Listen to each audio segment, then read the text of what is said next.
विपुलीकृत वैभव गौरभुवं भुवनेषु विकीर्तित गौरदयं दयनीयगणार्पित गौरपदं प्रणमामि सदा प्रभुपादपदम् प्रणमामि सदा प्रभुपादपदम्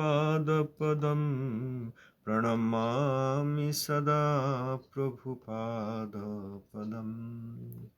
दामोदरोत्थानदिने प्रधाने क्षेत्रे पवित्रे कुलीयाभिधाने प्रपञ्चलीला परिहारवन्तं वन्दे प्रभुं गौरकिशोरसङ्गं वन्दे प्रभुं गौरकिशोरसङ्गं वन्दे प्रभुं गौरकिशोरसङ्गं वन्दे प्रभुं गौरकिशोरसङ्गं वन्दे प्रभुं गौरकिशोरसङ्गं वन्दे प्रभुं गौरकिशोरसङ्गम्। पतित पावन श्रीश्रील गुरु महाराज जी की जय। अष्टोत्तर शत श्रीश्रील भक्ति सिद्धांत सरस्वती गोस्वामी ठाकुर श्रील प्रभुपाद जी की जय। प्रभुपादेर पार्षदबृंद दशमदस्थान आचार्य वैष्णव वैष्णवी वृंद की जय।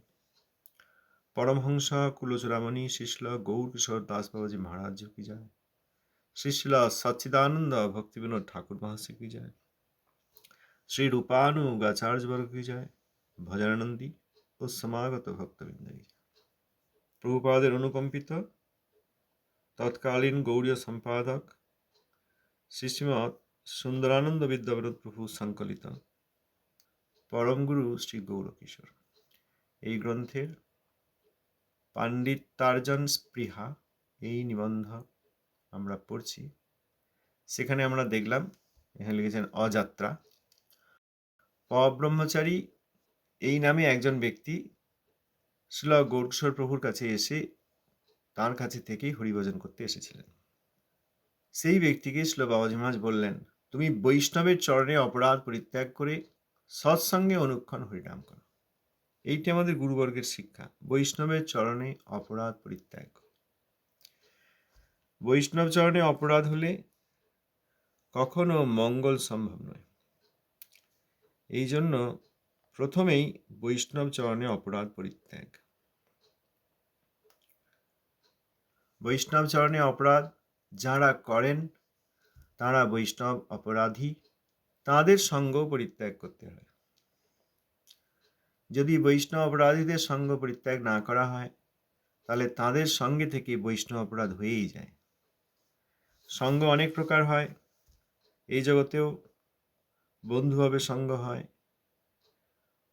ঊর্ধ্বতন অভিভাবক তাদের সঙ্গ হয়, বিভিন্ন প্রকারের সঙ্গ হয়। সেই সব সঙ্গে যদি এমনি সাধারণভাবে সঙ্গ করা হয় বৈষ্ণব অপরাধীর, তাদের প্রভাব তো পড়েই। কিন্তু দুর্ভাগ্যবশত জগতে এখন অনেক বৈষ্ণব অপরাধী, এই দেখেও আমরা দেখতে পাচ্ছি না, আমরা চোখ বন্ধ করে রয়েছি। তার ফলে আমরা অনেক বৈষ্ণব অপরাধীকে খুব সম্মান দিয়ে অনেক উপরে বসিয়ে রেখেছি। কেউ প্রচারক মনে করেন, কেউ শিক্ষাগুরু মনে করেন, কেউ আবার দীক্ষাগুরুও করেছে। এইরকমভাবে বৈষ্ণব অপরাধীদেরকে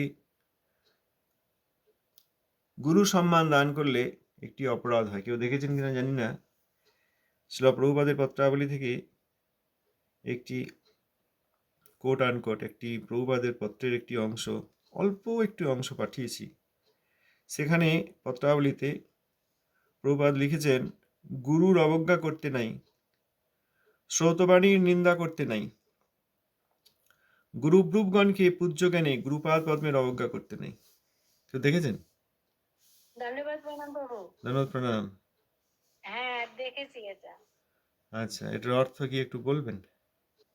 অর্থ হচ্ছে এটাই, মানে আমি যেটুকুনো বুঝেছি যে গুরু গ্রুপ মানে যে গুরু বৈষ্ণব অপরাধী, গুরু সেজে আছে অথচ বৈষ্ণব অপরাধী, সেই গুরুকে যদি সম্মান করা হয় তাহলে আসল গুরুকে অপমান করা হয়।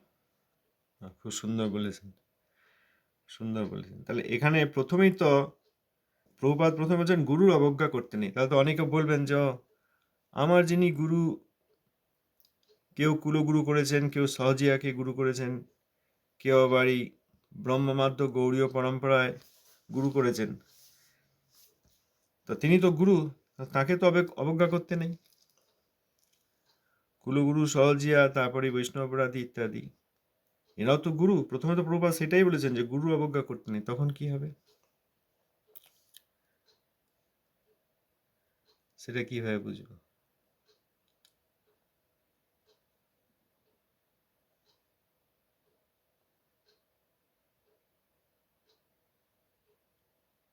দণ্ডবাদ প্রণাম। হ্যাঁ, গুরুর হ্যাঁ, অবজ্ঞা করতে নাই মানে তো ওটাই তো হচ্ছে।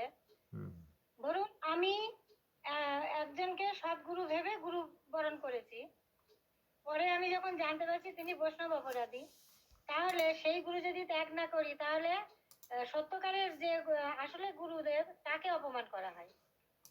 খুব সুন্দর বলেছেন। তাহলে আমার আমার যে ধারণা, আমার যে ধারণা যে ইনি গুরু, কোনো ব্যক্তির যে ধারণা, কোনো ব্যক্তির ধারণা যে আমি এনাকে গুরুপদে বরণ করেছি, ইনি আমার গুরু বা গুরু মহারাজ বা আচার্যদেব, আচার্যপাদ, অনেক কিছু বলা হয় আজকে। সুতরাং তাকে কেন অসম্মান করা হচ্ছে, বিষয়টি তা নয়, তিনি প্রকৃত অর্থে গুরু কিনা এইটি তো আগে বুঝতে হবে। এইটি বুঝতে আমরা অনেকে বুঝতে পারছি না। আমরা এখানে প্রভুপাদ, বাবাজি মহারাজ, শিল ভক্তিনাথ ঠাকুর মহাশয়, এনাদের সব শিক্ষা আমরা পড়ছি। আর তাঁরা আগে না, আমাদের এখানে কোনো সাধক সাধিকা তাঁরা যাকে গুরু বলে মনে করেছেন বা গুরুপদে বরণ করেছেন বা দীক্ষা দিয়ে নিয়েছেন বা শিক্ষা গুরু মনে করছেন, তাঁরা আগে। প্রভুপাদের শিক্ষা আগে না আমরা যাকে কিছু মনে করছি তিনি আগে? যদি প্রভুপাদের শিক্ষার সঙ্গে না মিল হয় তাহলে তিনি গুরু নন, তিনি গুরুব্রুপ। অন্যান্য সাধারণ আচার কিছু বদলাতে পারে, সাধারণ আচার হয়তো এখনো কেউ কিছু, উচিত নয় যিনি আচার্য হবেন তার আচার্য মানেই তাই যিনি আচরণ করেন। অতএব তবুও যদি তিনি মধ্যম বৈষ্ণব হন, তিনি এখনো সাধনা করছেন, তিনিও গুরু হতে পারেন, গৃহস্থ গুরু হতে পারেন। তো সেখানে তিনি হয়তো এখনো সাধনার মধ্যে রয়েছেন, উন্নতি হচ্ছে, কিছু কিছু আচরণ দেখা যাচ্ছে না, সে ঠিক আছে। কিন্তু শিল রূপসেপাদ শ্রী ভক্তিরস সমেত সিন্ধুতে যে বলেছেন যে গুরুপদাশ্রয়, হরিকথা শ্রবণ কীর্তন, এইগুলি ভজনের অঙ্গী, এইগুলি যেন কখনো অসুবিধা না হয়। ভজনের অন্যান্য অঙ্গ যদি সঠিকভাবে পালিত না হয়, কোনো কারণে কিছু হানি থাকে, 64 প্রকার ভজনাঙ্গ যে রয়েছে বা ভক্তঙ্গ রয়েছে, সেইগুলির যাজনে কোথাও যদি অল্প হানি হয় তাতে ভক্তিতে অসুবিধা হয় না। কিন্তু অঙ্গে 64 প্রকার ভক্তঙ্গের মধ্যে কিছু আছে অঙ্গী, কিছু আছে অঙ্গ।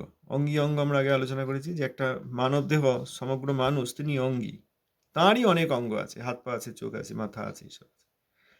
সুতরাং 64 প্রকার যে ভক্তি যাজনাঙ্গ বা ভক্তঙ্গ, তার মধ্যে কিছু অঙ্গী, কিছু অঙ্গ। যেগুলি অঙ্গ সেগুলিতে অল্প স্বল্প হানি হলেও অসুবিধা নেই, কিন্তু অঙ্গীতে হানি হলে ভক্তিতে উন্নতি হবে না। আর অপরাধী হলে তো সেটা তো আরো খারাপ, তাতে তো বিপরীত দিকে আমরা হাঁটবো, আমাদের অবনতি হবে। অপরাধী হলে অবনতি হবে। তো সেখানে অঙ্গী বলে শিল রূপসেপাদ এবং শিল বিশ্বনাথ চক্রবর্তী ঠাকুর বলেছেন যে গুরুপদাশ্রয়, গুরুপদাশ্রয় এবং শ্রবণ কীর্তন, এইগুলি অঙ্গী। অর্থাৎ যদি গুরুব্রুবকে কেউ গুরু হিসেবে গ্রহণ করে থাকেন, যার শিক্ষা আচরণ ইত্যাদির সঙ্গে প্রভুপাদের শিক্ষা মিলছে না, তারা তো প্রভুপাদ, তারপর প্রভুপাদের কোনো শিষ্যের শিষ্য, তাঁর শিষ্যের শিষ্য, অতএব তারা তো প্রভুপাদের শিক্ষাকেই রিপ্রেজেন্ট করবেন। সেখানে যদি প্রভুপাদের শিক্ষার হানি হয়, প্রভুপাদের শিক্ষা না দেখা যায় তার মধ্যে, তাহলে তাকে আর গুরু বলা যায় না। তাকে গুরু বললে শ্রৌতবাণীর নিন্দা করা হয়, কারণ শ্রৌতবাণী, শ্রুতি সম্বন্ধিত সমস্ত কথাই শ্রৌতবাণী, অর্থাৎ বেদ, পুরাণ, উপনিষদ আদি। সেই সবার শিক্ষা আমাদের গুরুবর্গগণ দিয়েছেন। তা যদি গুরুবর্গের আদেশ, উপদেশ, নির্দেশ, শিক্ষা, আচরণ, প্রচার, এইগুলি যে শ্রৌতবাণী, সেইগুলি যার মধ্যে দেখা যাবে না তাকে গুরু বলতে নেই। তাকে গুরু বললে প্রকৃত গুরুপদের অবমান হয়। যেমন কোনো একজন সতীসাধ্যী স্ত্রী, তিনি তার পতিকেই পতি বলেন, আর কাউকে স্বামী বলেন না, তাহলে তার মধ্যে আর সতীত্ব থাকে না। সেই রকম যেমন একটি বাচ্চা ছেলে বা মেয়ে, সেও যিনি তাদের বাবা তাকে বাবা বলেন, আর কাউকে বাবা বললে বাবা পদের, পিতৃপদের অসম্মান হয়। সেরকম যাদের মধ্যে শ্রৌতবাণীর প্রকাশ নেই, যাদের আচারে ব্যবহারে শিক্ষায়, তাদেরকে গুরু বলতে নেই। তাদেরকে গুরু, গুরুপদ, শিক্ষাগুরু, মহারাজ, এমনকি প্রভু, মানে আমি দাস তুমি প্রভু, তারপর দীক্ষাগুরু, আচার্য দেব, আচার্যপাদ ইত্যাদি, এইগুলি বলতে নেই। তাহলে শ্রৌতবাণীর নিন্দা করা হয়, কারণ তার কাছে শ্রৌতবাণী নেই। তিনি শ্রৌতবাণী বলছেন না। প্রভুপাদের কথা প্রায় দেখাই যাচ্ছে না আজকাল, যেখানে দেখা যাচ্ছে না তাদেরকে গুরু, আচার্য, প্রচারক এসব বলতে। তাহলে প্রকৃত গুরু পদের অবমাননা হয়। ওই আরেকজনকে বাবা বলে যেমন বাবা পিতৃপদ এবং মায়ের অসম্মান হয়। গুরু ব্রুপ যাঁরা, গুরু তারপরে যে কোনো শব্দের পর ব্রুপ বসলে সেইটি সেই শব্দের বিপরীত হয়। গুরু শুধু বিপরীত নয়, সেই পদ সেজে, সেই পদে সেজে সেই পদের বিরোধিতা করা হয়। গুরুব্রুপ মানে যিনি গুরুর আসন নিয়েছেন এবং গুরুর মতো ব্যবহার করছেন, দীক্ষা দিচ্ছেন, শিক্ষা দিচ্ছেন ইত্যাদি, কিন্তু তিনি প্রকৃত গুরু নন, তাকে বলা হয় গুরুব্রুপ। সুতরাং যেখানে আমাদের গুরুবর্গের শিক্ষার প্রতিফলন নেই, সেইখানে শ্রৌতবাণী প্রকাশিত নেই, সেইখানে শ্রৌতবাণীর নিন্দা হচ্ছে, সেখানে শ্রৌতবাণীর ব্যত্যয় ঘটছে, সেই সব ব্যক্তিকে গুরু সেই সব ব্যক্তি যারা সেইগুলি করছেন, সাজছেন গুরু, পদ নিচ্ছেন গুরুর, কিন্তু আদি গুরু, পূর্ব গুরু, তাদের শিক্ষার প্রকাশ তাদের মধ্যে নেই, তাদেরকে বলা হয় গুরুব্রুপ। এখানে প্রভুপাদ বলছেন গুরুব্রুপগণকে পূজ্য জ্ঞানে গুরুপাদ পদ্মের অবজ্ঞা করতে নেই। এই সব ব্যক্তিকে গুরু বলা হলে প্রভুপাদের অবমাননা করা হয়। কেন না? প্রভুপাদের শিক্ষা, প্রভুপাদের নির্দেশ তারা পালন করেন না। এইসব অনেক উদাহরণ দেখা গেছে। যারা পা টিপে নিচ্ছেন, যারা পা ধুইয়ে নিচ্ছেন, যারা নিজে আড়তে নিচ্ছেন জীবিত অবস্থায়, যারা প্রভুপাদের শিক্ষা অনুসারে চলছেন না, প্রভুপাদের নির্দেশ মানেন না, তাঁরা কখনোই গুরুপাদ বাচ্চা নন।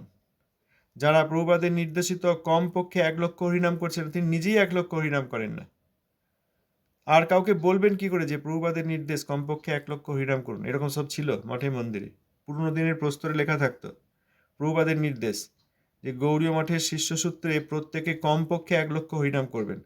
তা সেই পাথরটি থাকলে অসুবিধা, তারপর মন্দির সংস্কারের নামে দেয়াল টেয়াল যখন ভাঙা হয়েছে, তখন সেই পাথরগুলো খুলে ওই কুণ্ডের তীরে ফেলে দেওয়া হয়েছে, সেই পাথর আর পাওয়া যাবে না। সুতরাং এনারা গুরুব্রুপ, এদেরকে যদি পূজ্য জ্ঞান করা হয়, পূজ্য জ্ঞান ইনি সম্মানীয়, পূজ্য জ্ঞান, জ্ঞানটা কোথায় থাকে? মনে থাকে, বুদ্ধিতে থাকে, হৃদয়ে থাকে। ভাবলেই তার নাম, সেই সব ব্যক্তির নাম শুনলে, সেই সব ব্যক্তির ফটো দেখলে, সেই সব ব্যক্তিকে মনে পড়লে, সেই সব ব্যক্তির কথা শুনলে, তখন একটা মনের মধ্যে ও না, ইনি আচার্য বা ইনি গুরু বা এনার কাছে আমি দীক্ষা নিচ্ছি, এরকম ধারণা। এইটা হচ্ছে পূজ্য জ্ঞান, তিনি সম্মানীয়। তাকে যদি ওই নামে ডাকা হয় গুরুদেব বা আচার্যদেব, এবং তাদেরকে পূজ্য জ্ঞান করা হয়, পূজ্য জ্ঞান করলেই অপরাধ, আর পূজা করলে তো আরও অপরাধ। আজকাল শোনা যাচ্ছে অনেক জায়গায় নাকি গুরুরা সব আরতি নেন নিজে, যেখানে জানা এবার শুধু আরতি হয়, রাস্তায় আরতি হয়, মন্দিরে আরতি হয়, মন্দির বন্ধ করে দিয়ে আরতি হয়, অনেকের বাড়িতে গেলে আরতি হয়, ঘরে ঢোকার সময় আরতি হয়, ঘরে ঢুকে বসলে আরতি হয়। এইগুলি সব কোনোদিন দেখা যায়নি, প্রভুপাদের শিষ্যগণ ওই দেখা যায়নি। সুতরাং এইসব গুরুব্রুপকে পূজ্য জ্ঞান করলে কার অপরাধ হয়? গুরুপাদ পদ্মের অবজ্ঞা হয়। এইসব গুরুব্রুপগণকে পূজ্য জ্ঞানে গুরুপাদ পদ্মের অবজ্ঞা করতে নেই। এখানে অনেকের মধ্যে ধোঁয়াশা থাকবে, ও যার কাছে দীক্ষা নিয়েছি তাকে সম্মান করছি, প্রণাম করছি, প্রণামী দিচ্ছি, পায়ে ফুল দিচ্ছি, পা ধুয়ে দিচ্ছি, আরতি করছি, খেতে দিচ্ছি, মনে আদর করছি, তার ফটো এনে সিংহাসনে রেখে দিচ্ছি, বারান্দায় রেখে দিচ্ছি, মাঝে মাঝে গিয়ে দেখা করে আসছি, তাতে আবার গুরুপাদ পদ্মের অবজ্ঞা কী করে হবে? হ্যাঁ, গুরুপাদ পদ্মের অবজ্ঞা হবে, কারণ তিনি প্রকৃত গুরু নন, তিনি গুরুব্রুপ। গুরুপাদ পদ্ম মানে যিনি প্রভুপাদকে রিপ্রেজেন্ট করেন, প্রভুপাদের প্রতিনিধি। আমাদের গুরুবর্গগণ নিতায়ের প্রতিনিধি, নিতায়ের প্রতিনিধি, গৌর নিত্যানন্দের প্রতিনিধি, সরয় গোস্বামী, তারপর ভূগর্ভ গোস্বামীপাদ, এইভাবে কবিরাজ গোস্বামীপাদ, নরোত্তম দাস ঠাকুর মহাশয়, শ্রী নরোত্তম দাস ঠাকুর মহাশয়, শ্রী বিশ্বনাথ চক্রবর্তী ঠাকুর, বলদেব বিদ্যাভূষণ ঠাকুর, শ্রী জগন্নাথ দাসবাজি মহারাজ, শ্রী ভক্তিবিনোদ ঠাকুর, শ্রী গৌরকিশোর দাসবাজি মহারাজ, প্রভুপাদ, শ্রী সরস্বতী ঠাকুর, প্রভুপাদের শিষ্যগণ, এনারা সকলেই গুরুপাদ পদ্ম। কারণ এনারা নিত্যানন্দ প্রভুর প্রতিনিধি। তারপরে যদি কাউকে পাওয়া যায় যিনি আর এনাদের সৌতবাণী, এনাদের নির্দেশ, শিক্ষা, এনাদের আচরণ পালন করেন না, তাহলে তিনি আর এই আচার্যবর্গকে রিপ্রেজেন্ট করেন না। তখন তাদেরকে আর গুরুদেব বলতে নেই। তাদেরকে পূজ্য জ্ঞান যদি মনে থাকেও বা বাইরে পূজা করা হয়, তাহলে কার অবমাননা হয়? প্রকৃত গুরুপাদ পদ্ম অর্থাৎ এই আচার্যগণের অবমাননা হয়। এটা খুব ভালো করে বোঝা দরকার।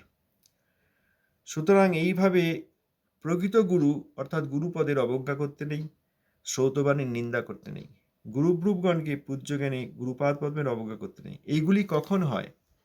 যখন শুদ্ধ বৈষ্ণবের সঙ্গ হয় না। তাহলে এখানে একটা হলো, এই 64 প্রকার ভজনাঙ্গের মধ্যে অঙ্গী হচ্ছেন গুরুপাদাশ্রয়।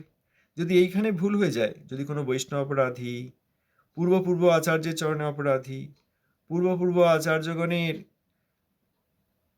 যে শ্রৌতবাণী, সেই আদেশ নির্দেশ ইত্যাদি পালন করেন না, সেইখানে যদি আশ্রয় নিয়ে নেওয়া হয়, তাহলে তো হয়েই গেল। কারণ এবার সেই গুরুব্রূপকে সম্মান করে গুরুব্রূপের আনুগত্যে যা কিছু করা হবে, সেইগুলি গুরুবর্গের অবমাননা হবে। তাহলে গুরুপাদাশ্রয় যদি সঠিক না হয়, তাহলে অঙ্গীর হানি হয়ে গেল। তখন কিন্তু শ্রীল রূপ গোস্বামীপাদ এবং তাঁর শ্রী ভক্তিরসামৃত সিন্ধুর এই শ্লোকের ব্যাখ্যায় শ্রী বিশ্বনাথ চক্রবর্তী ঠাকুর খুব সুন্দর করে বলে দিয়েছেন, এই গুরুপাদাশ্রয়ের জন্য অসুবিধা না হয়। অন্যান্য হানি হতেও পারে, পরিক্রমা করতে গিয়ে কোথাও অসুবিধা হলো, কোথাও সেবাপরাধ একটু হয়ে গেল, হ্যাঁ, কোথাও অর্চন সঠিকভাবে হলো না। অনেকে জিজ্ঞেস করেন অর্চনে আর কি মেশাবো, ওখানে আর কি দেবো, এরপরে কি করব। ওইগুলি যদি কোথাও কিছু হানি হয়ও, তাতে অসুবিধা নেই। যেখানে অসুবিধা সেখানে হচ্ছে এই বৈষ্ণব অপরাধী গুরুব্রূপ, এদের আনুগত্য। তাহলে গুরুপাদাশ্রয় যেমন একটি ভজনের অঙ্গী হলো, সেই রকম হরিকথা শ্রবণ কীর্তনও একটা অঙ্গী।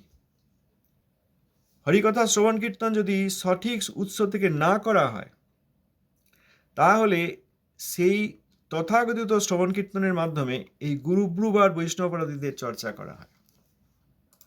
সেই জন্য এখানে বাবাজি মহারাজ বলেছেন, তুমি বৈষ্ণবের চরণে অপরাধ পরিত্যাগ করিয়া, তাহলে প্রথমেই বৈষ্ণবের চরণে অপরাধ পরিত্যাগ। বৈষ্ণব চরণে অপরাধ পরিত্যাগ মানে বৈষ্ণব চরণে অপরাধ যারা করেন তাদের সঙ্গ সম্পূর্ণরূপে পরিত্যাগ। এইসব ব্যক্তিদের মুখ দেখতে নেই। যাদের মুখ দেখতে নেই, আমরা তাদের পায়ের ফটো, যাদের মুখ দেখতে নেই তাদের সমগ্র অঙ্গ এবং পা শুদ্ধ, সেইটা নিয়ে এসে একবারে রাধা গোবিন্দের মন্দিরে তুলে দিচ্ছি। কি অবস্থা হচ্ছে! এই জন্য তো ভজন হচ্ছে না।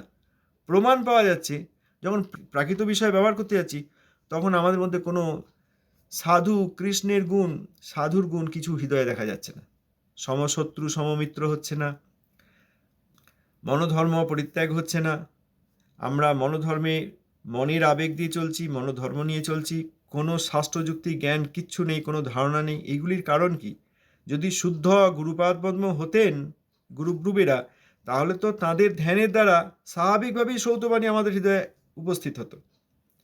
তাহলে তাদের এবং তাদের অনুষঙ্গী যেসব অন্যান্য বৈষ্ণব ব্রূপরা আছেন, যেমন গুরুব্রূপ হলো গুরু সেজেছে কিন্তু প্রকৃত গুরু নয়, সেই রকম বৈষ্ণব সেজেছে কিন্তু প্রকৃত বৈষ্ণব নয়, ওই সব একসঙ্গে থাকে।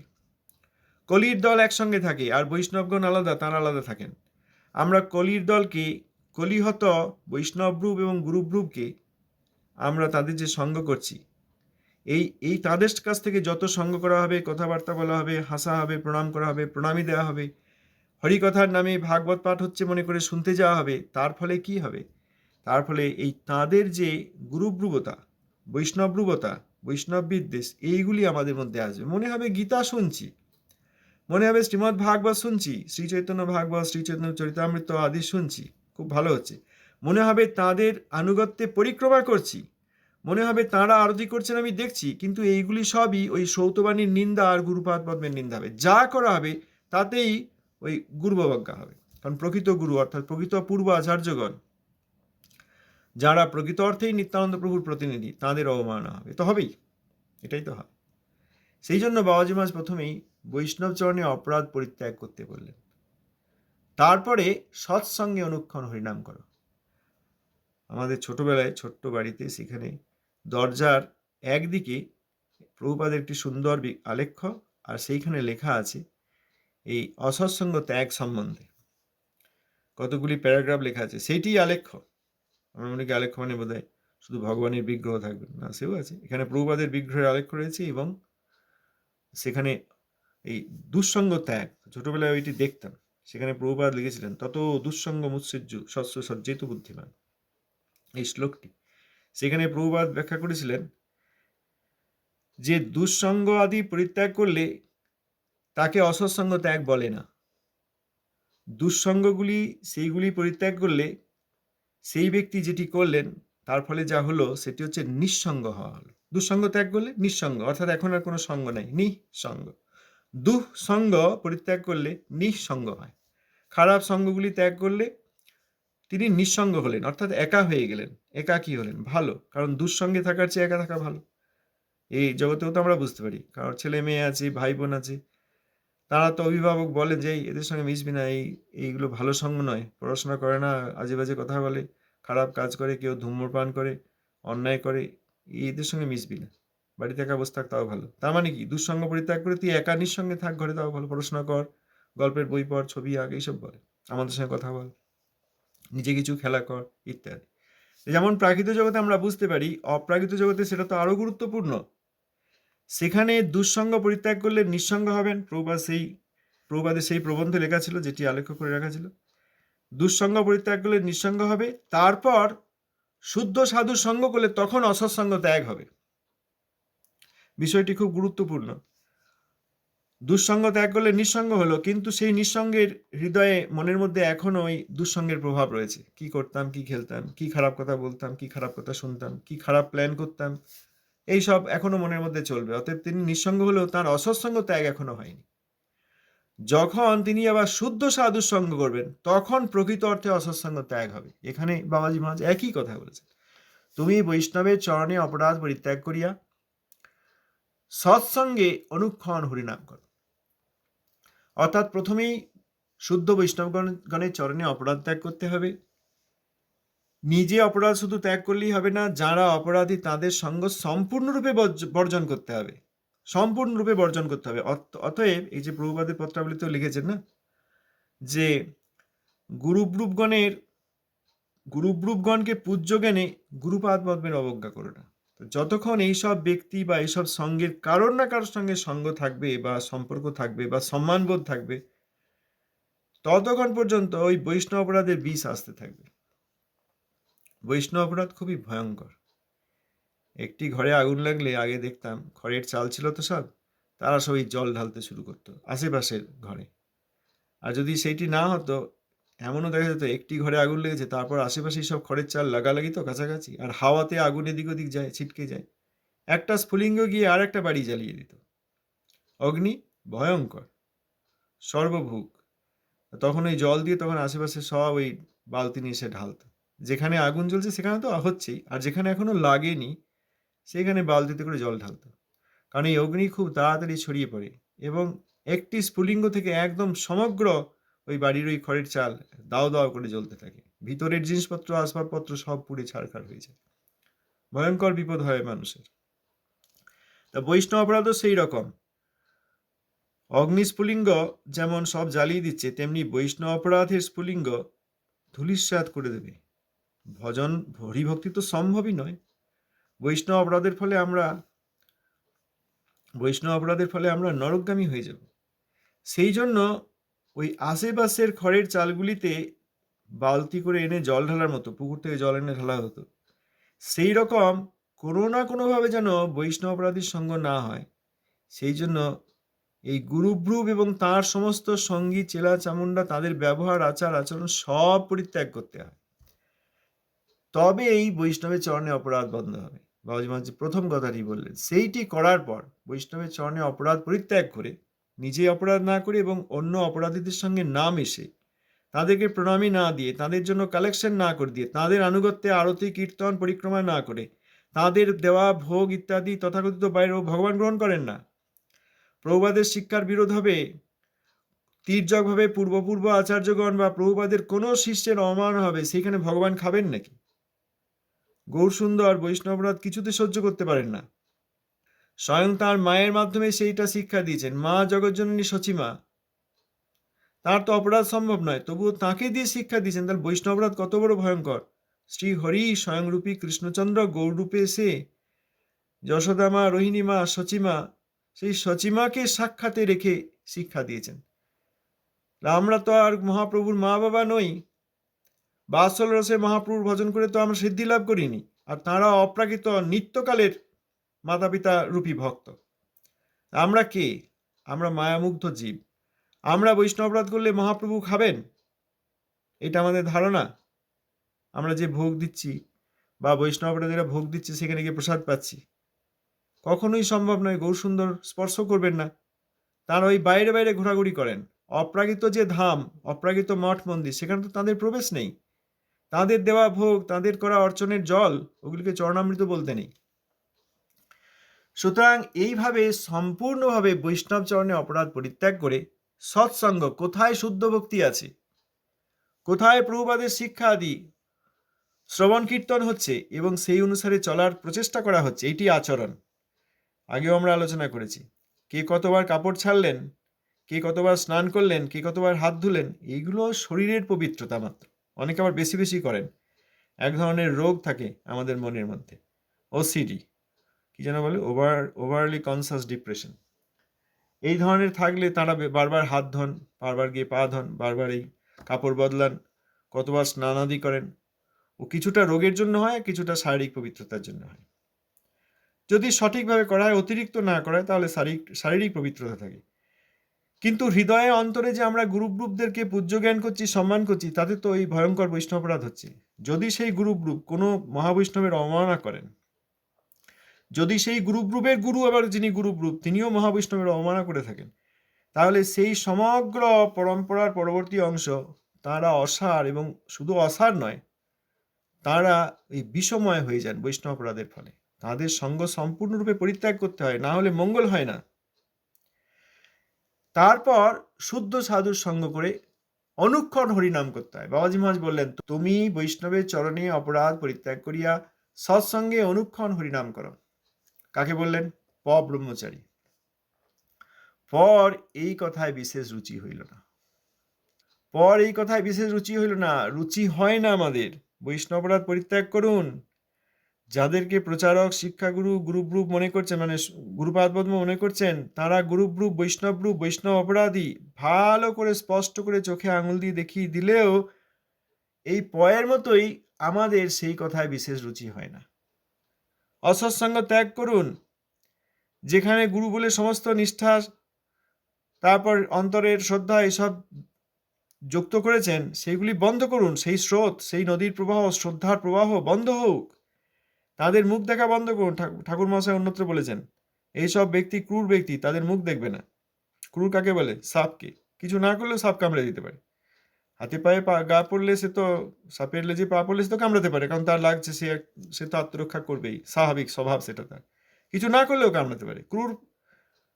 ক্রূর শব্দের অর্থ তাই। ভয়ঙ্কর ক্রোধী আর ওই প্রতিহিংসা পরায়ণ আর ক্ষতি করার ইচ্ছা, তাদেরকে ক্রূর বলা হয়। তাই এইসব ক্রূর ব্যক্তি, তারা বৈষ্ণব অপরাধী। তাদের মুখ দেখতে বারণ করেছেন। আর অনেকে তাদের মুখ নয়, তাদের পা ধ্যান করছেন মনে। কি করে মঙ্গল হবে? এই পয়ের মতোই আমরাও এইসব কথায় আমাদের বিশেষ রুচি হইল না।